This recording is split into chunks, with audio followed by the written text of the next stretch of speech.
Alhamdulillahilladzi ja'ala hadzal yawma idal muslimin wa sar'ala taqriban ilahi nahral adhiyai wal qurban. Ashhadu an la ilaha illallah wahdahu la syarika lah al-malikul haqqul mubin wa ashhadu anna sayyidana Muhammadan abduhu wa rasuluh. Qala Allah ta'ala fil Qur'anil aziz, a'udzu billahi minasyaitonir rajim. Bismillahirrahmanirrahim. Inna a'tainakal kautsar fasholli li rabbika wanhar. Inna syani'aka huwal abtar. Kaum muslimin wal muslimat, hadirin wal hadirat, jamaah salat rahimakumullah.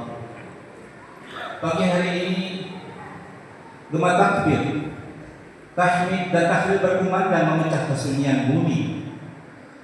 Suara persahutan ini bukan sekedar rutinitas tahunan, melainkan sebuah maklumat besar bahwa kita sedang mengagungkan asma Allah Subhanahu wa Ta'ala atas segala nikmatnya yang tak pernah putus, dan inilah bukti bahwa ketaatan kita atas perintah Allah Subhanahu wa Ta'ala di dalam Al-Qur'an.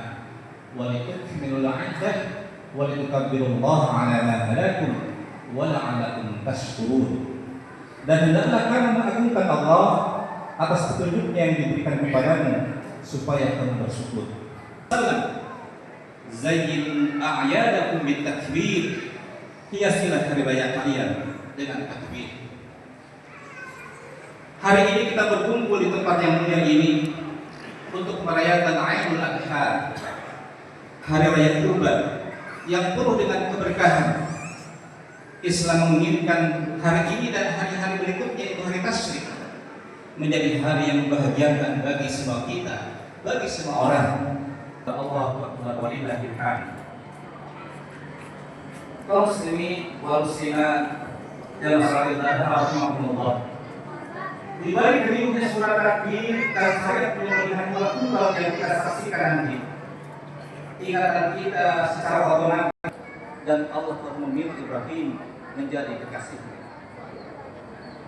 Bayangkan sebuah ujian yang menggetarkan jiwa ketika perintah Allah Subhanahu wa Ta'ala datang dalam mimpi untuk menyembelih putranya tercinta yang Ismail alaihissalam, anak yang dinanti-nantikan selama puluhan tahun. Bahkan dalam sejarah disebutkan 85 tahun. Tidak ada bantahan, tidak ada keraguan sedikit pun di hati Ibrahim sebagai Khalilullah kekasih Allah. Sehingga yang dipakai adalah logika dunia lainnya tidak ada. Logika keduniawiannya total yang hadapan perintah syariat. Demikian juga putra tercinta Ismail alaihissalam, seorang anak remaja yang saleh, tidak menangis ataupun memberontak, melainkan menjauh dengan kalimat yang sangat terbunuh, yang sangat tegas, yang diabadikan di dalam Al-Quran. Allahnya abadi anak Ismail satarini insyaallah minas-sabirin. Wahai ayah, lakukanlah apa yang diperintahkan kepadamu dari Allah Subhanahu wa Ta'ala, dan insya Allah kita akan mendapatiku termasuk orang-orang yang sabar. Kisah teladan ini sengaja Allah abadikan, bukan untuk dibaca sebagai dongeng pengantar tidur. Ini adalah takdir atau bukti kehidupan bagi kita kaum muslimin, agar kita tahu bagaimana cara menata iman di tengah gempuran ujian dunia. Qad kanat lakum uswatun hasanah fi Ibrahim wal ladzina ma'ahu. Sungguh benar-benar ada suri teladan yang baik bagimu pada Nabi Ibrahim dan orang-orang yang bersama dengannya. Allahu akbar, Allahu akbar, walillahil hamd. Mari kita sadari bersama secara jujur, Allah Subhanahu wa Ta'ala itu mengetahui. Allah sama sekali tidak butuh pada daging maupun darah dari hewan yang kita sembelih hari ini. Allah tidak menjadi untung karena kurban kita, dan tidak pula merugi jika kita bagi. Yang Allah nilai, yang Allah tatap secara mendalam adalah isi dada kita. Sejauh mana ketulusan hati kita tatkala mengeluarkan harta untuk membeli hewan kurban tersebut. lan yanalallaha luhumuha wala dima'uha walakin yanaluhu taqwa minkum. Daging unta dan darahnya itu sekali-kali tidak dapat mencapai keridhaan Allah, tetapi ketakwaan darimulah yang dapat mencapainya.